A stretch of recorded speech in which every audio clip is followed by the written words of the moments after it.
Good morning. I'm Scott Peyton, the State Director for Right on Crime here in Louisiana. Welcome to Right on Crime's fourth part of 5 webinars that will focus on second chance hiring. I would like to welcome today's guest, Mr. David Tinkis, President and CEO of Goodwill Industries of North Louisiana, and Michael Williamson, President and CEO of United Way of Southeast Louisiana. Just a little bit of housekeeping. Please enter your questions at any time throughout the presentation in the Q&A bar. I will present them to our guests during the last 15 minutes of the webinar. We will also provide links and additional information in the chat bar throughout the webinar. A little bit of background: for the past 2 years, Right on Crime has sponsored in-person employer engagement forums throughout the state of Louisiana to support second chance hiring of justice-involved individuals. Both of our guests were co-sponsors of our events in the cities where they operate, and we appreciate their help. COVID-19 restrictions have limited these type of in-person events, so we've moved our series to a virtual format of 1 hour. And today's webinar and our previous ones will be made available on Right on Crime's website at www.rightoncrime.com. along with a digital version of Right on Crime's employer handbook, and our handbook contains valuable information for employers to take into consideration when considering hiring the formerly incarcerated. For those of you participating in real time, a link to both the website, the handbook, and other related resources will be in the chat bar. Lastly, these webinars are approved for 1 hour of continuing education for Society of Human Resource Managers, for SHRM members, and the activity ID can also be found in the chat bar. Today's topic explores why employers should consider hiring justice-involved individuals. Studies show that unemployment is the #1 predictor of recidivism. In Louisiana, recidivism rates are near 42% after 5 years, and nearly 1 in 3 people in Louisiana have a criminal record. And we understand that the population of former prisoners and persons with criminal backgrounds led to a loss of $78 to $87 billion in the GDP in 2014. So slowing the cycle of recidivism saves our state money, it keeps families together, it grows our communities, and it leads to safety. Because 95% of people that go into prison will return back to society at some point.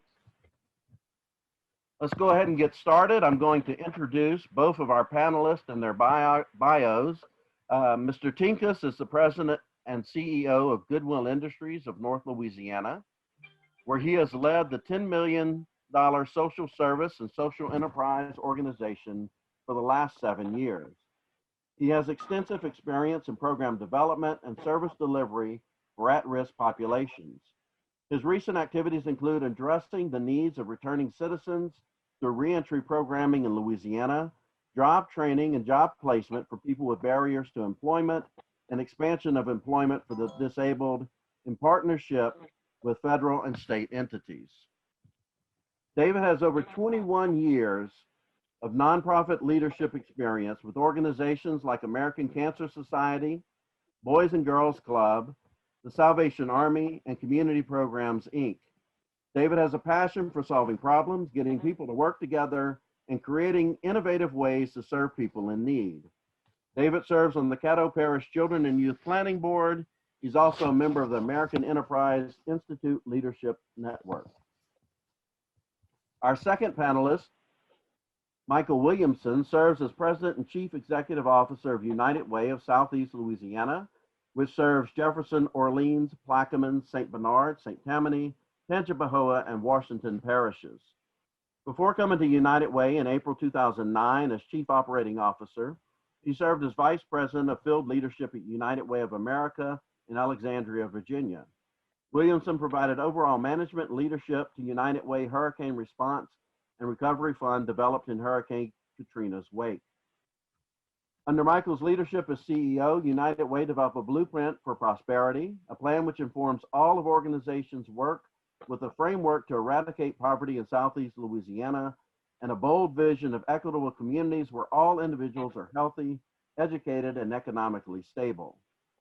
The blueprint included an expansion of the traditional United Way granting process with the addition of collaborative grants to drive system-level change and advance the speed at which the needle is moved on poverty. Williamson is serving on the Governor's Resilient Louisiana Economic and Community Development Task Force to help develop solutions to strengthen the state's economy. Michael has served over 30 years or has over 30 years of executive level nonprofit management experience.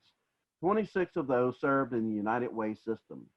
He has served as president of United Way of Aiken County, South Carolina, and Resource Development Director, Executive Director of ATC Foundation, the Aiken Technical College in Aiken, South Carolina. We'll start from the north and move south. We'll start off with Mr. David. David, most people are familiar with Goodwill's thrift stores. However, Goodwill Industries does so much more for the community that many people aren't familiar with.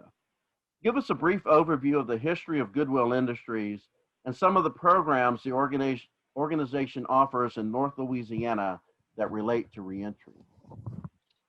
Thank you for having me. Goodwill Industries in North Louisiana started in 1926 and has expanded. We're responsible for 26 parishes in North Louisiana, where we provide 17 programs. Like you said, most people know about our thrift stores, but they don't always know the why. The thrift stores exist to help people that have barriers to employment get the job training they need, and also the revenue that we're able to generate through our social enterprise helps fund some of the programming that we do. Like I said, we have 17 programs. All of our programs do accept formerly incarcerated adults and juveniles. We also employ formerly incarcerated persons in our stores and all the variety of departmental supports that support our stores. So warehousing, transportation, all the things that make our stores go. We have specific programs that we've developed to help folks that are coming out of the system. We have our Exit 318 program, which is in Shreveport, Caddo Parish, and Ouachita Parish. This program works with high-risk offenders that are referred from DOC, and our goal is to reduce recidivism by giving them the supports they need once they return to the community. We also have a Life Launch program that's strictly in Caddo Parish, and that's for individuals ages 18 to 24 that have had any sort of involvement in the criminal justice system, and the focus there is to get them credentials that will help them earn a living wage. And then we also do work with Caddo Correctional Center, where we actually have staff, Goodwill staff that work in the center and work on helping the inmates prepare for reentry. And then we have an open placement program. We accept walk-ins, anybody off the street. We work with them to gain and maintain employment. Right now, this year, about 51% of our walk-ins, people that are coming into our programs, are people that have a criminal background. And so we've been doing this work in earnest for about 20 years now. As most of us know, the work is not going away anytime soon, but we're very encouraged and optimistic about our ability to change the future of what corrections looks like in our state and what we can do to help people that are returning to our communities. Thank you, David. Michael, United Way has been in the news lately for its work on addressing poverty, COVID-19, and hurricane relief. Give us a brief overview of the history of United Way and the programs you offer or support related to reentry here in Louisiana. Well, thanks again, Scott, for having me. It's good to be with David, as we certainly learned from Goodwill and some of the best in the business when it comes to more effective approaches to reentry. A little bit of history of our United Way. We're 95 years old, and I tell folks all the time, I think we look good for 95. And we started, as a community chest with this, this idea that you have to pull community together to address some of the most pressing issues. And still to today, that's at the core of who we are and what we do. But about 5 years ago, we created our Blueprint for Prosperity, which is laser focused on the issue of poverty, as you heard in your brief introduction of me. But about over 3 or 4 years ago, and this is coming on the heels of our continued investment and support of ongoing efforts around criminal justice reform in the state, we began to look at data around recidivism and the revolving door that's been, that's existed for some time in our state. And so we began to think about ways that United Way could effectively address the challenges facing formerly incarcerated individuals through more of a systems level change approach. And so we worked with community partners and Department of Corrections to help develop and support the creation of the Louisiana Prisoner Reentry Model, which kind of simply stated, and some folks out there could even possibly know more about it than I do that have worked directly within the model, but addresses the 3 phases of reentry, which is the preparing to, once a person gets into prison, as they prepare to go home, and then helping them stay home. And the data we looked at showed that one of the main barriers to a person succeeding and returning back to their communities was access to equitable opportunities and employment opportunities. And so some of the data really scared us around the number of formerly incarcerated individuals that still after 1 year returning to their community were still unemployed. And we knew that was a recipe for a crisis that could lead that person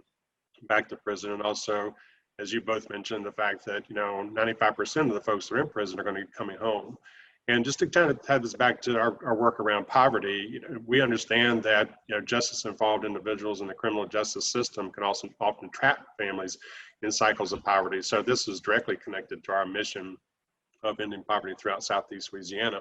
So not only did we support the creation of the model, but we effectively began funding it over 2 years ago. We worked specifically in Jefferson Parish and St. Tammany parishes about building a coalition of providers that work together to support individuals as they prepare to return home for their communities. And so in our 2nd year, we are funded by DOC to a certain extent, but I have to give a huge amount of credit to not just my staff team, but the board of directors at United Way of Southeast Louisiana that has made significant financial investments to support the development and the work around our prisoner reentry efforts. But largely our efforts are focused on pulling together various entities that can support more effective reentry and taking a systems level approach and hopefully increasing the likelihood of success for those individuals. Thank you, Michael. Would like to point out too that Goodwill's founder, Reverend Helms, his philosophy in the beginning for Goodwill was a hand up and not a handout. And that's what I believe reentry should be focused on, is that hand up, helping these individuals get that additional assistance they need to be successful. But we'll stay with you, Michael. I recently read an article about a study at Recycle Force in Indianapolis, which was a recycling business that was hiring the formerly incarcerated. And during the study, they found, and I'll quote the study, "We've learned through our research that a felony conviction can change the tenor of a job interview just like that. It's almost like a switch just flips." Michael, what are some concerns employers present to you or your staff when it comes to hiring justice-involved individuals? Well, some of the feedback we receive, and we receive this through our partners as well as direct interaction with our corporate partners, largely consists around concerns if they're hiring an individual that's been convicted of a crime that may involve theft or violence, and certainly depending on what roles they may play. But I think we can all agree today, the more and more we learn, and I know the efforts to get more accurate information out there, is often tied to a stigma that these individuals may not be reliable. And you can't expect them to show up on to work at all, or if they don't or do on time. And also the systems they're involved in can complicate their schedules. And I know there's work that's been done around that to make sure that folks can manage their responsibilities so that perhaps their criminal justice system, things they have to continue to do, but also maintain their obligations to their employer. And I think oftentimes employers don't even know what they don't know. And they haven't had direct experiences with formerly incarcerated individuals. They don't realize that they could possibly be getting one of the most loyal employees they've ever had, with more background checks and more background information on than you would get if you were just hiring a person off the street through a normal job interview. And so I think it's a lot of things we hear out there, but oftentimes we gather it's more of a stigma that's associated with the individual and less more practical, like, concerns that an employer might have. Now, certainly there are employers that are going to have functions that may require certain attributes that may concern them about a formerly incarcerated individual. But I think with all the efforts that are going on right now around preparation for returning to community and job prep and just preparing individuals for the world they're going to return to and the jobs that are going to be available, I think can mitigate a lot of those concerns. Thank you, Michael. Same question for you, David. What are some concerns employers have presented to you on the north side of the state when it comes to hiring justice-involved individuals? Sure. Very similar to what Michael talked about. There's the concern about reliability. Are they going to show up on time? Are they going to show up every day, ready to work? Accountability is something that gets brought up quite a bit with us. Adaptability, how ready is that individual to return to the community? Can they kind of transition from the institutional thinking to being able to function within our community and within a workplace? And then the one that gets probably brought up the most, again, the stigma is, worries about theft. And so one of the things that we really work hard on at Goodwill is to serve as a bridge between that job candidate and the employer. And just as much as we try to prepare our job candidates for the interview and specifically the interview question about a criminal background, we also try to prepare those employers as well. And so we work on that side as well to educate them about, the folks that are coming back to our community and also the skills they bring and the things that they can do. Michael talked about loyalty. It's amazing. We employ quite a few folks that are coming out of the system, giving somebody a chance that's eager for that chance. It's amazing the loyalty that you see with the folks that come out that are ready to work and what they can do for the organization. And so really our one of our toughest jobs, the most important jobs, is to really educate those employers about the folks that they're getting and what they can really do for them. Thank you, David. Go ahead and stay with you here, David. I think you addressed some of this next question, but what are some of the programs or services or even partnerships that Goodwill offers that will help address some of the concerns that employers have? And as I mentioned in the intro to the question, what will stop the flip from the switch from being flipped, and how can employers react to when a potential employee tells them, I have this criminal background? Sure. The thing, when I talk about us working with the employers and educating them as far as not only the individual, but what supports are in place, we provide to our job candidates job retention services. So we don't just turn them loose and that's it. We're there to help them through that process. We also work closely with probation and parole for both support and accountability. So it's a team approach. It's not just Goodwill. We're working with our local law enforcement and corrections folks to help support the individual. So it's it's the whole family working together with the individual. We do job coaching. So a lot of times we'll learn the specs of the position, and so we will teach and coach the individuals to get them ready for those job specs, and also how to answer questions about the job. And then lastly, transitional employment experience. And so with some folks, they want, they don't have any real job background. And so that initial job could be at a place like McDonald's. And the idea is, we want to get people a job and get them job experience, but eventually they need to focus on a career. What do you want to be when you grow up? And so we work to help them transition from, you know, that job to start building that resume to what's the long-term career. What is going to be that thing that you do that you identify with, you know, whether it's, you know, we have folks that get into welding and, you know, all sorts of different trades, people that go back to school. Whatever it is, we want to identify that, incorporate that into that transitional employment. So eventually they have that ability and that independence where they can earn more and provide for themselves. And that's that sort of independence that's going to absolutely reduce recidivism because they have a career and they have the means to support themselves.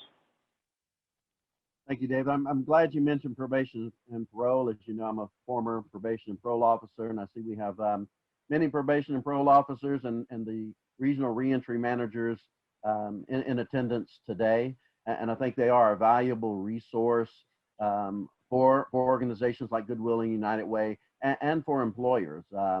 I know when someone that I had on supervision was employed, I felt a lot more comfortable about that case and tried to do everything I could to make sure that they maintained employment.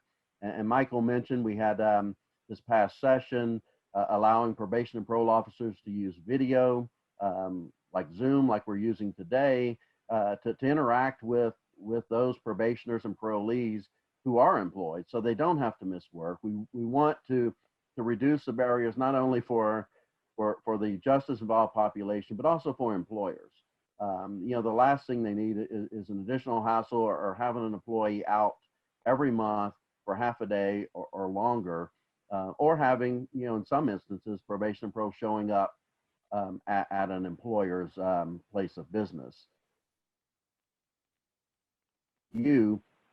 What programs or services or partnerships that United Way offers that help some of the concerns you mentioned? And I think the biggest concern is stigma. You know, we can show all the data that possible in the research, but how do we tackle some of the issues you mentioned and especially tackle stigma? Well, I think a massive communications and awareness, you know, effort needs to be undertaken to give formerly incarcerated individuals who have done their time, you know, a fair chance. And I think, you know, being able to show up in a job interview with all your cards on the table and not fear for, is this going to count me out of employment when I need employment, I think is important. I think employers have to be willing to take that, you know, that first step as well with that formerly incarcerated individual. And we've taken through the Louisiana Prisoner Reentry Initiative, we talk about programming and support for individuals.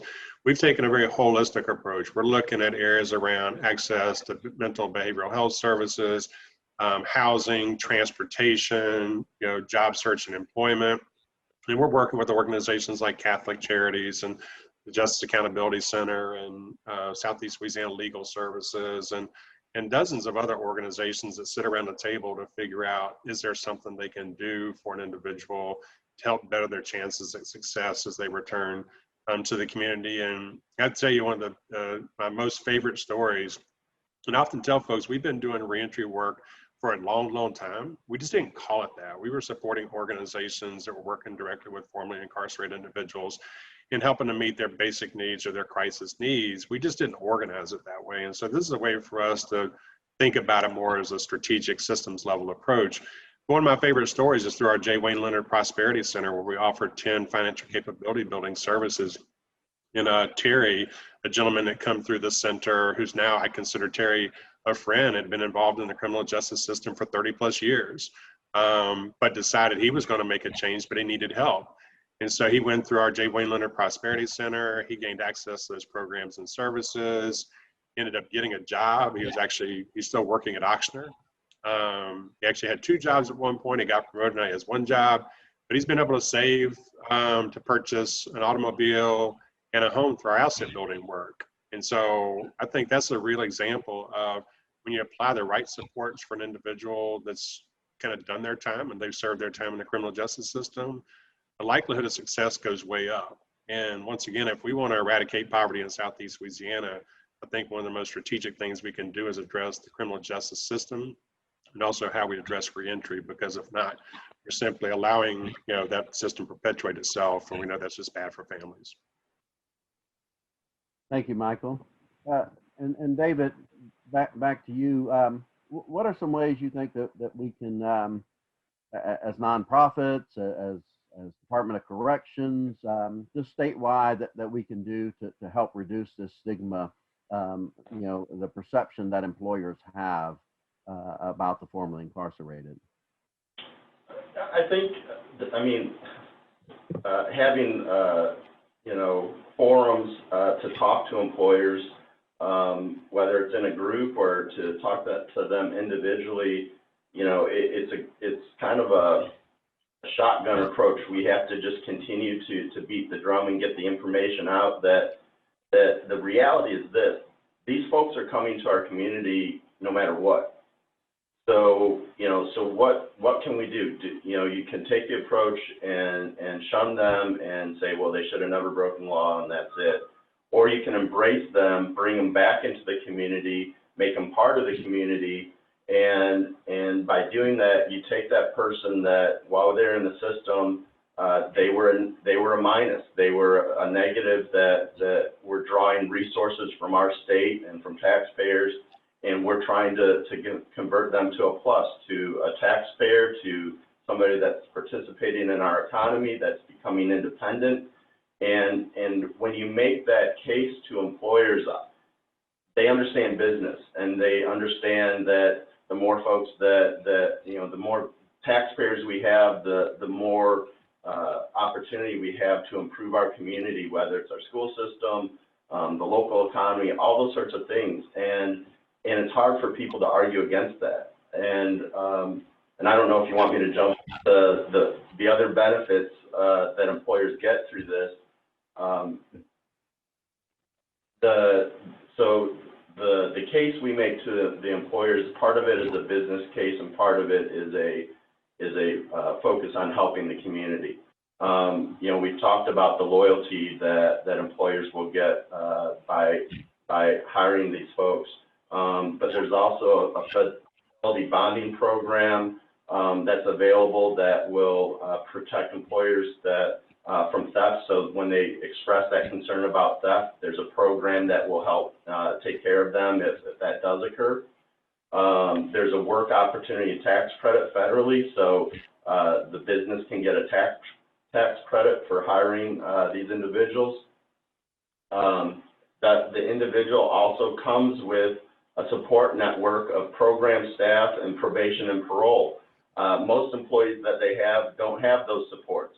And so if, as we work with employers, if there is a problem, we try to intervene and navigate, that problem early on before it becomes, something that would be a fireable offense. We've had employees that didn't understand taxes. And they said, well, I work this many hours and I make this much money, but my employer is stealing from me.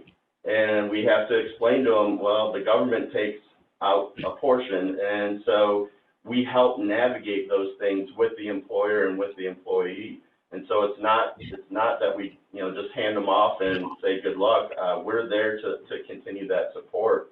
The other benefit to employers is that these folks need to work. It's not an option. It's a requirement, and so that employee is going to be a lot more motivated to keep that job, and to help them understand that they need to have this work, they need to have this employment, is also attractive. The other thing, because I think the DOC is increasingly doing what they can to provide education and training while people are incarcerated. A lot of the folks are coming out with certifications and skills that other folks that are just in the community don't have.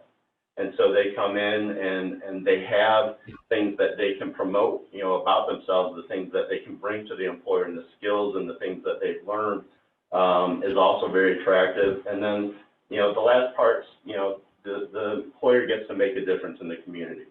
And while a lot of the employers that hire folks from us that do have that criminal background, don't necessarily always want to promote it. Some do, some don't, but it's something that they can look at their company and say, you know, we do make a difference, and it goes much more beyond just being a business in the community, but we're helping these folks that are coming back.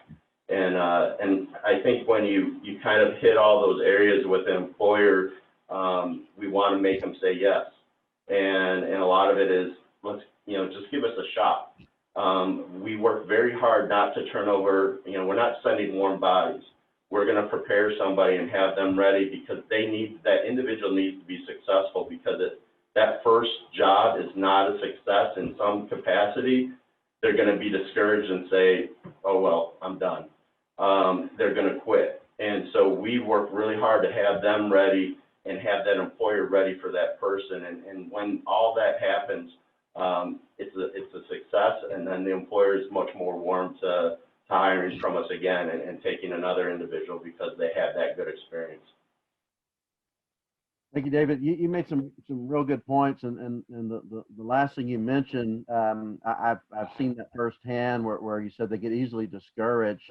So it's important that first placement is a good placement, and that there's a lot of support, because as a probation officer, I've seen that. I've referred people to employment, and then they meet some sort of barrier, and then it's almost like an instant giving up.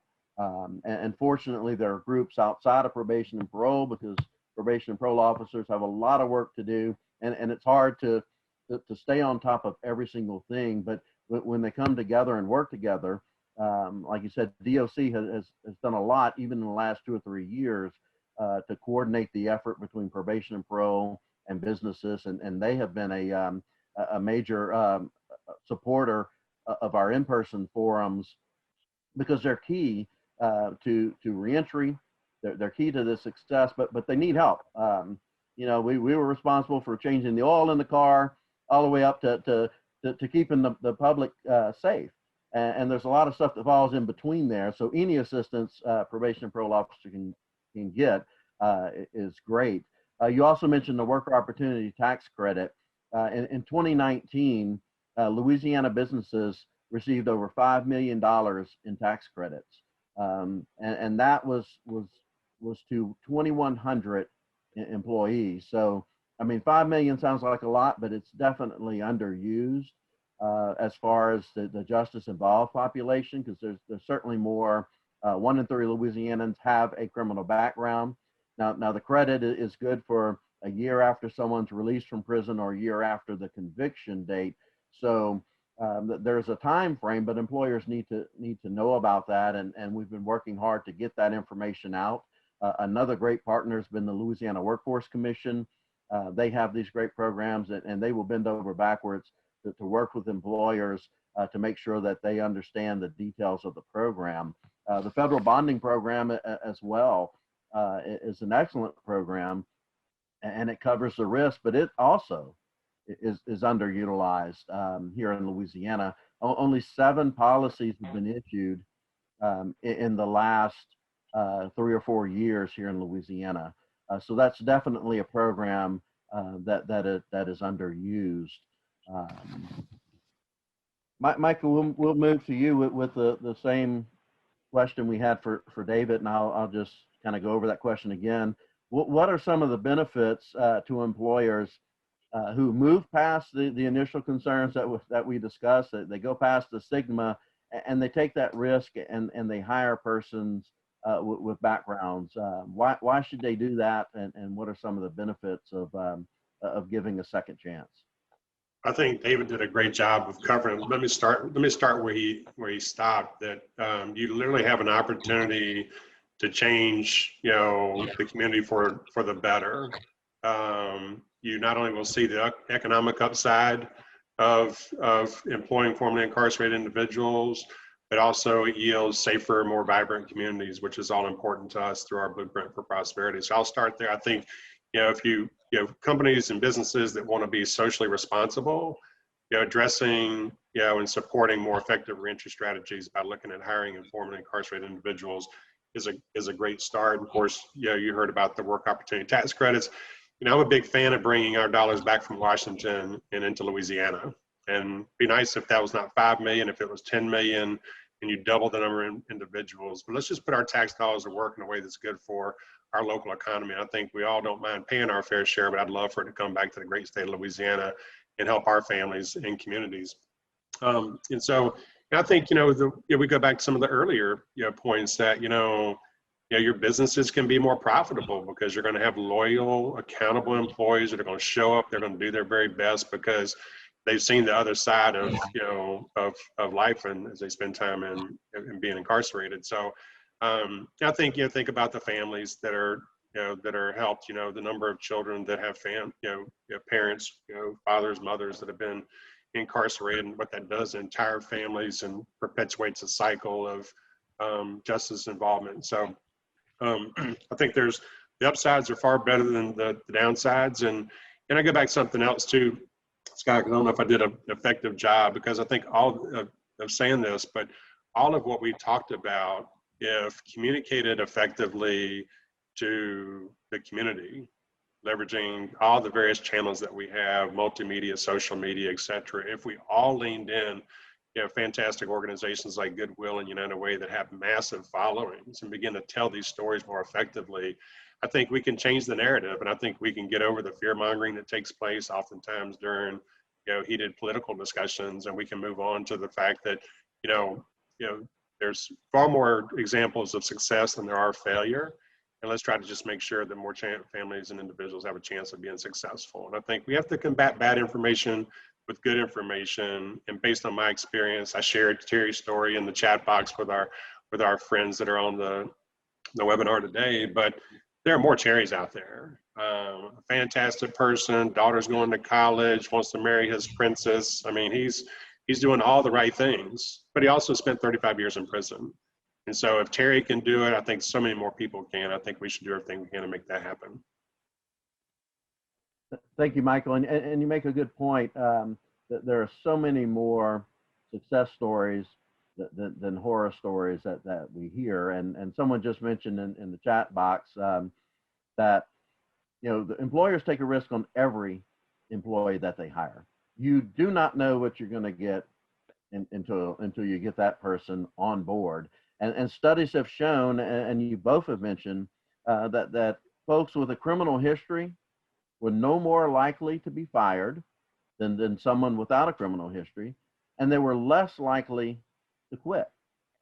And the fact that they're less likely to quit saves employers a lot of money for retraining and starting over. And David pointed out too, if you're on probation or parole, it is a requirement that you obtain employment, which was always a tough thing for me as a probation officer to try to enforce. And most probation officers won't send someone back to prison, that is trying hard to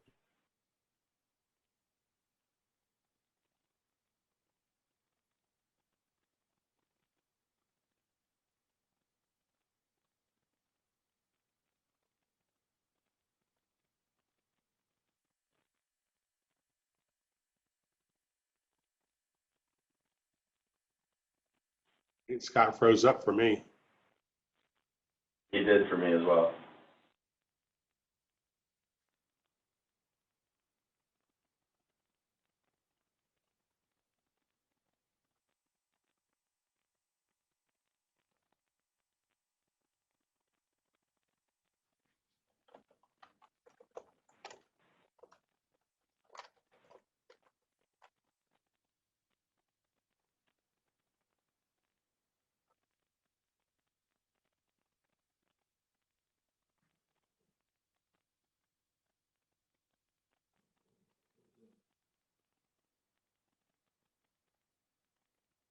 Okay, I think this is where we ask for everybody's patience. I think Scott's trying to log back on with us.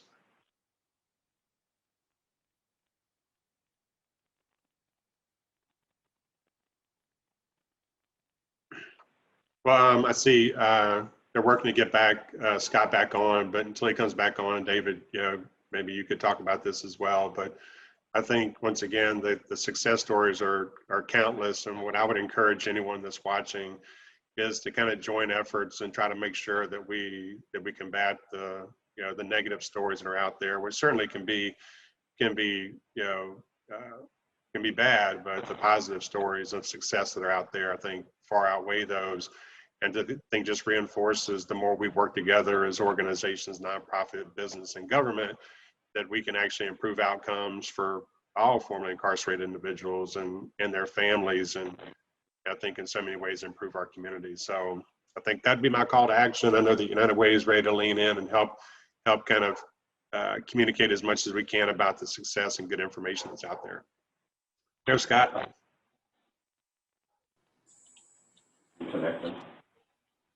One of the things I was going to mention is when we're talking about promoting the success stories, I think we have to actively engage local media. When we write press releases, I mean, we try to write the story for them. I'm not saying they're lazy, but if you make it easier for them, they're more apt to embrace what we're sending them. And so, it's real easy to pick, pick a story that something happened that was terrible and bad. That's the nature of the news.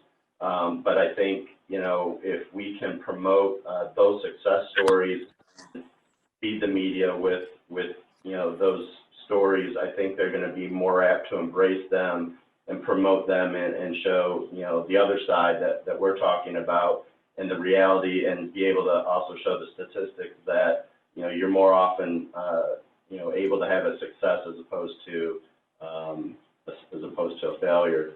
I did see a question about when Goodwill Services will return to Southwest Louisiana.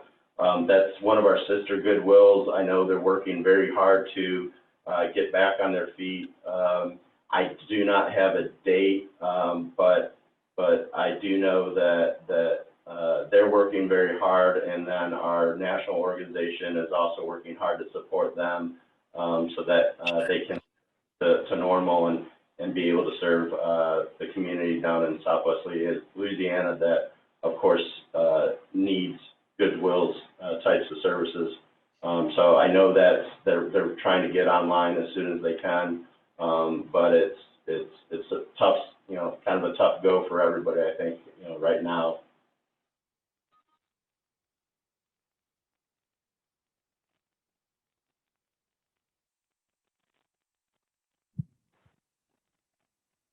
Technology is great when it works. I'm assuming we were on questions and answers from the audience. We were, and we also just shared a little more, I think, support for the idea of more of us talking about the positive stories and outcomes for formerly incarcerated individuals. And I think kind of the broader point, I know Scott, David, and other advocates out there that agree that, if we laser focus on individuals that are returning from prison, and we make sure the systems and support are in place to give them the best shot at staying in their communities and living out a prosperous life, our jail populations will continue to dwindle. We'll save money that normally would go to incarcerating individuals. Obviously, a lot of advocates would advocate for that to go to, education, et cetera, more upstream type of programming. But to us at United Way, it's as clear as day that this is a fixable problem, and we got to start with good information over bad. And then with all the great organizations that are out there working to address this issue, success is just within arm's reach. And I want to go back to, and then we take more questions, I guess, but as we got more and more involved and we had meetings with folks from probation and parole, I have to tell you, I know there's a day for lots of folks during the year, but if there's not a probation and parole officers day, there should be one, because I think that these are unsung heroes that, the caseloads that are carried and the care and attention that they give to the folks that they're serving, I think is just something that goes really under the radar. And I, for one, had very little knowledge of it. And I'm extremely impressed with the level of professionalism, commitment to care that those officers provide to the folks that they're overseeing. And I think, if anything, we should spend some time recognizing these individuals because the situations could be far worse if we didn't have PNP. I certainly agree. And Michael, as a former PNP officer, I worked in Ville Platte, and in Ville Platte, every day was probation and parole officer day. It was a pleasure to work in the smoked meat capital of the world.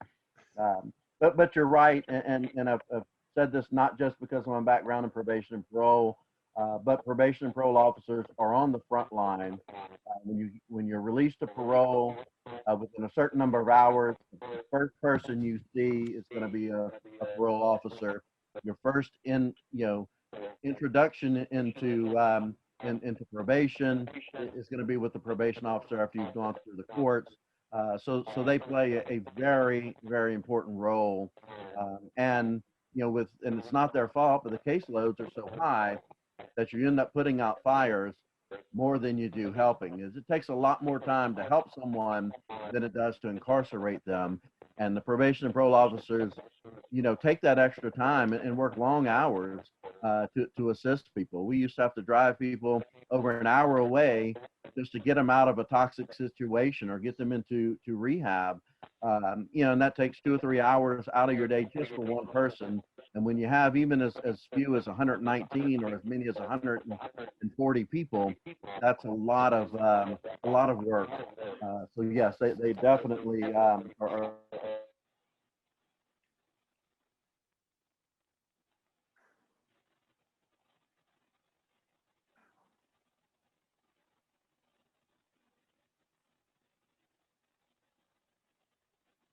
That gap between the agency and the employers.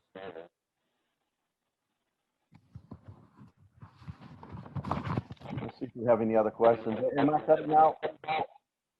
You did for a second, but you're back now. Okay. Right.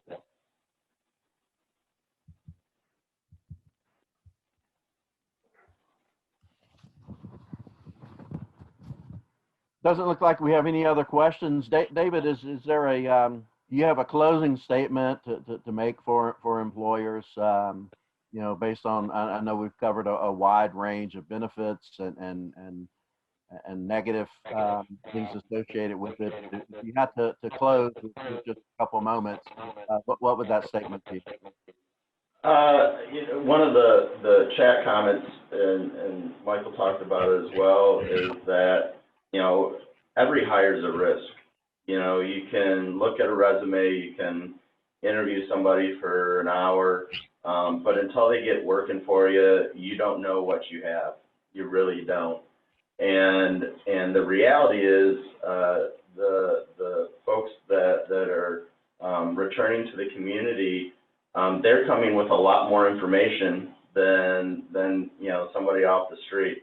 And they also come with all the supports that we talked about.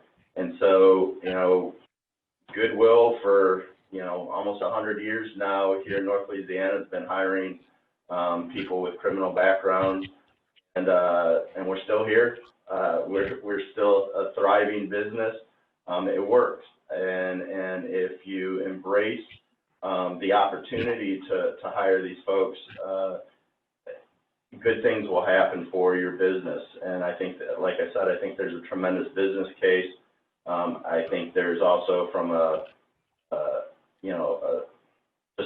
just a morality, we need to help, we have a lot of folks up here, at least in North Louisiana. I think per capita, we have we're, in the top percentage of churches, but I'm Christian, and I'm happy to talk about that. But I think, if you follow what we've been taught in church, we need to help these folks. We have a duty to do it. So there's a business case. I think there's a moral obligation. We need to help, our brothers and sisters. And I think again, if you try it, if you give it a shot, we get so many employers that come back to us and say, I should have been doing this for years. And so we want to give that opportunity. We want to give businesses the opportunity. And the reality is there's a lot of support that will help them through this process. And our state, our local communities will benefit by employers embracing these folks, and everything gets better. And you know, I firmly believe that, and the more that we can promote this, I think the more we're going to create opportunities for folks to return and be successful. I think it's a good point, David. We have seen in 2020 hurricanes, you know, all sorts of calamity here in Louisiana, a global pandemic, but we've also seen people come together throughout our state to help rebuild our communities, you know, from Lake Charles to New Orleans to all up throughout Louisiana. And if we can approach this issue with getting the justice-involved people that hand up that they need, the people of Louisiana will definitely rise to the challenge. I guess we have to let them know what the issue is, and that there is a major concern with 1 in 3 people having a criminal background. You start eliminating a great number of our population from being able to work. And you both mentioned it, and the title of our employer handbook is From Tax Burdens to Taxpayers. Everyone should be able to realize the American dream, to be successful, to have that opportunity, and we have to build out hope and redemption in our criminal justice system. Michael, do you have any closing comments that you would like to add? I think I could echo everything that y'all said. I think the bottom line is that there is both a moral and an economic argument for more effective, obviously fixing the criminal justice system, which a lot of work's been done in our state, but also taking more strategic approaches and more effective approaches to reentry. There's the moral argument. It's good for people, community, and families. There's the economic argument, to your point, in the title of this session, from tax burden to tax payer. The upside, you're talking about a 20,000 plus probably swing upside as far as, savings plus return back to the community when people, formerly incarcerated individuals can pay taxes. And so I like to say, it doesn't matter what side of the aisle you sit on, both those arguments are appealing. And I think, once again, because it's such a defined population, between DOC and community-based organizations, we can identify who's in need, and we can provide the supports that are necessary. And two, for us, our work around returning citizens or formerly incarcerated individuals is voluntary. The individuals are going to come in and receive support through our LAPRI model, are folks that have volunteered to do so, which I think is a huge credit to an individual who said, I'm going to make that step, I'm going to take that step, and I'm going to reach out and ask for help. And then it's provided in a way that ensures greater likelihood of success. And once again, I think going back to let's change the narrative. Let's combat the negativity and just the inaccurate information that's out there with good, sound, factual data. And I know United Way is committed to that. So happy to help any way we can. Thank you, Michael. I see we have one question in the box, and from a friend of mine, Stacy Jordan, who is a probation and parole supervisor in Ville Platte. She wanted to know if all potential businesses are eligible for the worker opportunity tax credit. She says she's in the small town of Ville Platte. Yes, all businesses are eligible, and if you look in our employer handbook, Stacy, you'll see there's contact information for Nicole Learson with the Louisiana Workforce Commission, and she can work with those potential employers that you identify in Ville Platte to work with them. Because the tax credit also covers, and the business may be interested as well, other categories of people that they may hire, people that are receiving food stamps, veterans. There's a whole list. If I'm not mistaken, in 2019, over $116 million in tax credits were awarded to businesses throughout the state for the worker opportunity tax credit, and $5 million of that were for persons that were formerly incarcerated. So So it's a win-win for businesses. They can use it for almost a great number of employees.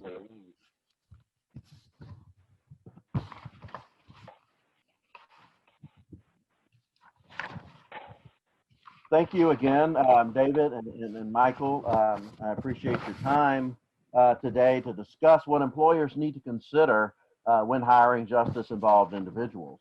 Because we know that helping people obtain the skills necessary to be successful once released, and then helping them to navigate those barriers to successful reentry like employment, housing, and transportation. We only touched on one today, but there's housing, there's transportation, there's a whole list of things that are out there. But what it does, it encourages, and David touched on this, personal responsibility, the hand up and not the handout mentality. It also provides more opportunities to obtain employment.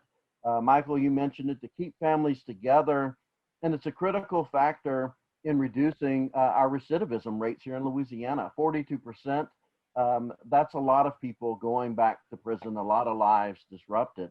And Louisiana employers may be the solution to this old problem of reducing recidivism.